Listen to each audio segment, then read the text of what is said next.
Oh, lights out, we are racing in Moto2 here in Emilia-Romagna. It's a great start from third place to the grid by Tony Arbolino.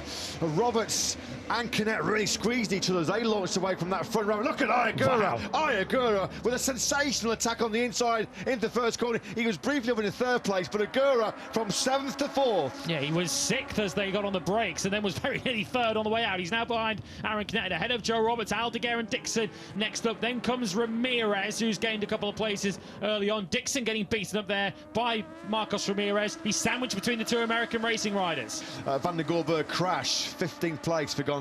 Turn 14, so many riders caught out by that low gear Caro corner.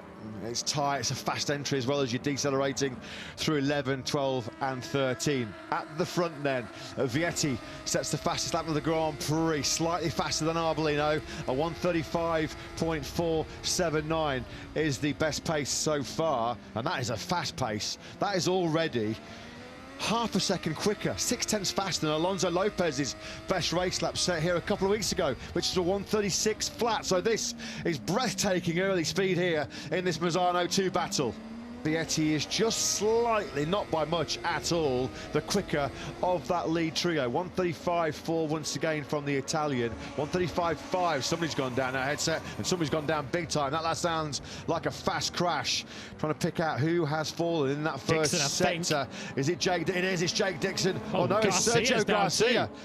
Dixon's name is tumbling down the order as well. Well, they weren't together on the circuit. Yeah, Dixon's name has definitely tumbled out of our picture, but Sergio Garcia, the big news, the rider second in the World Championship down. He was already 9 points behind Ayagura when this race began. Yeah, Dixon has crashed out on our timing screen, so 2 of the top 5 in the World Championship down on lap 6. That could be a pivotal moment in this year's Moto2 World Championship. Jake Dixon, 5th in the standing. Sergio Garcia, 2nd.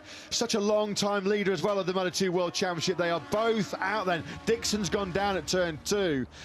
Sergio Garcia's horrendous run then rolls on. This could be a huge day, couldn't it, for Ayagura? We're on board then with the number 3. This is Garcia into the first corner. He washes out the Pirelli front tyre.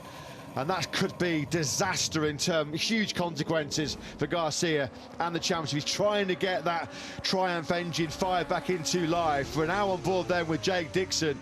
Into turn 1 he goes. Yeah, of course, he's up the road. It's going to be turn 2, isn't Garcia. it now? Yeah, he's going to tuck the front there in the middle of 2. We saw, of course, Jake Dixon waving at the marshals to give him a push. I'd imagine they're all busy helping Sergio Garcia.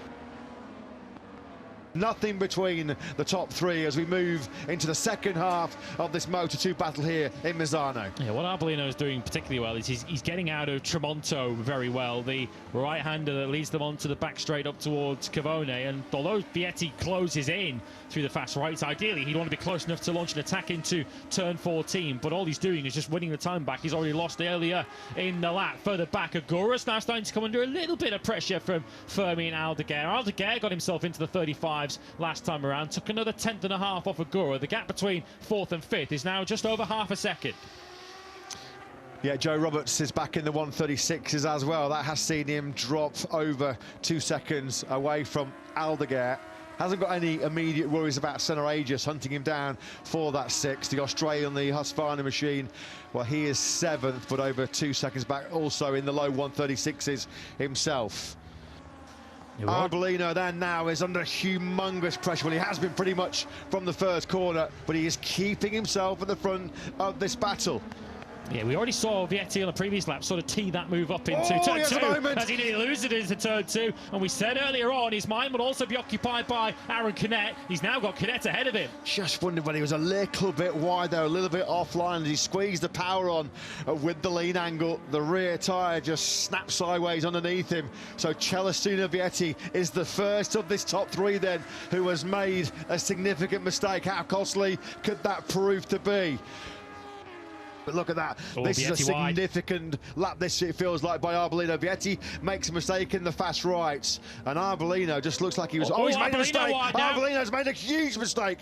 What happened to Arbolino there? Just as he got the biggest lead he'd had for quite some time, out of nowhere, he goes back down to 3rd place. Canet toughs it out with Vietti, going through 15. Arbolino tries to regroup. Vietti, how on earth is he staying on board?